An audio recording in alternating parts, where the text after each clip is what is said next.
गजबे कैले भोलाए माई भंगिया पी पी के, कि भंगिया पी पी के ए माई भंगिया पी पी के,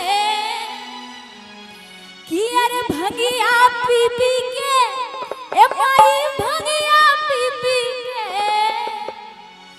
कि गजबे कैले भोलाए माई अरे भंगिया पी पी।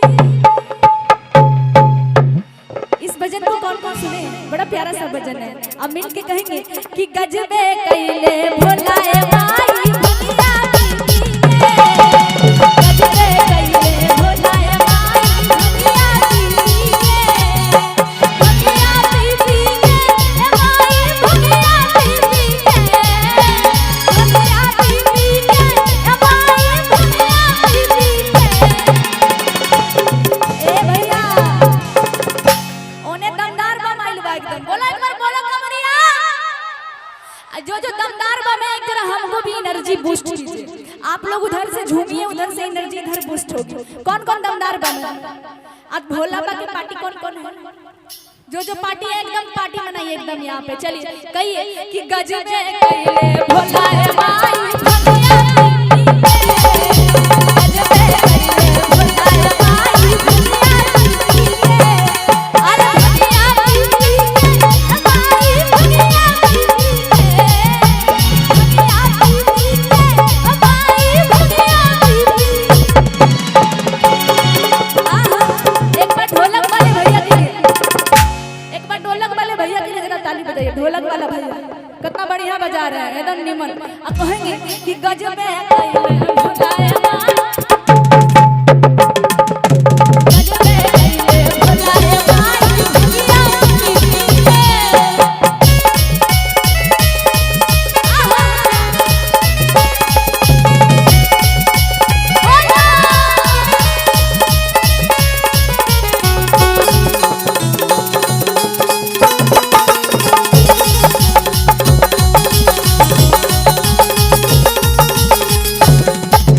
बाबा हिमाचल घरवा हमरा पहिनी फाटल साड़ी, बाबा हिमाचल घरवा हमरा पहिनी फाटल साड़ी, तोर घरवा में बहुरा बा, तोर घरवा में बहुरा बा पहिनी सीसी के।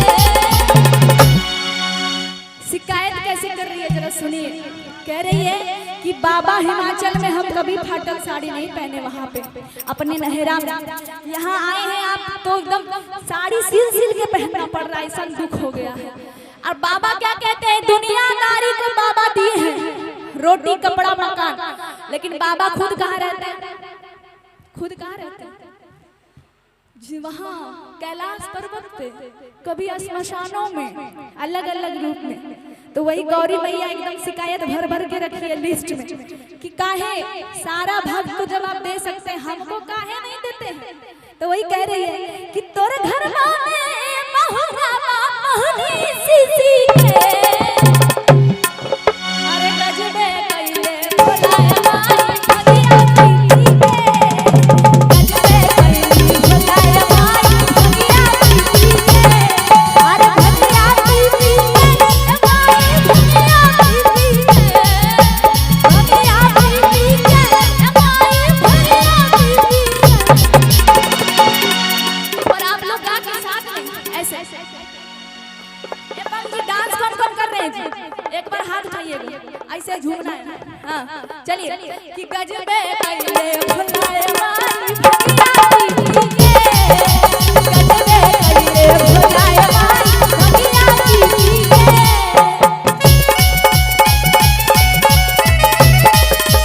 आहा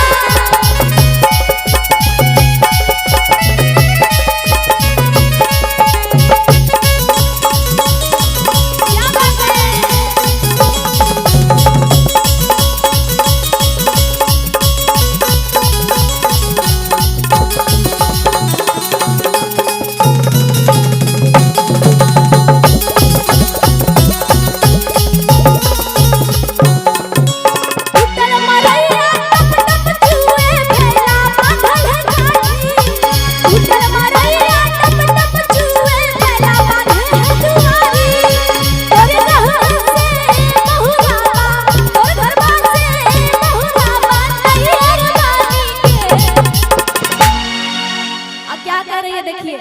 कि एक तो टूटल मड़ैया है, टपर टपर पनिया चूरा, अब बैलवा बांध के रखे, ये नहीं कि घर के आगे फॉर्च्यूनर लगाए, थार लगाए।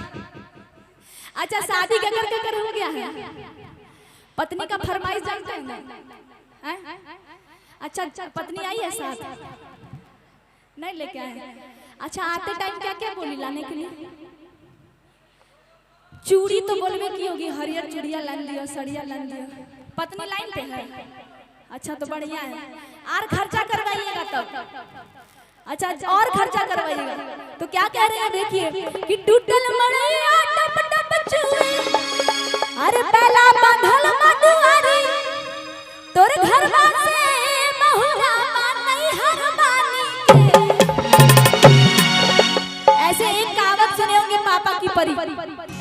पापा की परी हमेशा नैहरे में बढ़िया लगत है, कतनो ससुराल कतनो बढ़िया मिल जाए ना, लेकिन फिर भी शिकायत करबे करे कि हमर पति ऐसा बा, हमारा सास ऐसा, हमारा सासू ऐसा। लेकिन जैसे अपना पति को मानती है वैसे अपना पति के भी पापा मम्मी को मानना चाहिए, है कि नहीं? जैसे अपनी मम्मी को मानती है। हम एक जगह गए थे जागरण प्रोग्राम करने के लिए, हम बोले कि बोलिए अपने माता पिता की, सब मिल के बोला जय, बोलिए बोला अपन सास ससुर की नहीं, काहे सास ससुर में क्यों नहीं? अरे वो भी तो लड़का का मम्मी पापा है कि नहीं? अब कह रहे हैं फिर भी पापा की परी के लिए एक बार फिर भी ताली बजा दीजिए। अरे हम भी पापा की परी हैं, ताली बजाइए। हाँ कहिए मिल के कि गजबे कइले भोलाए माई भगिया की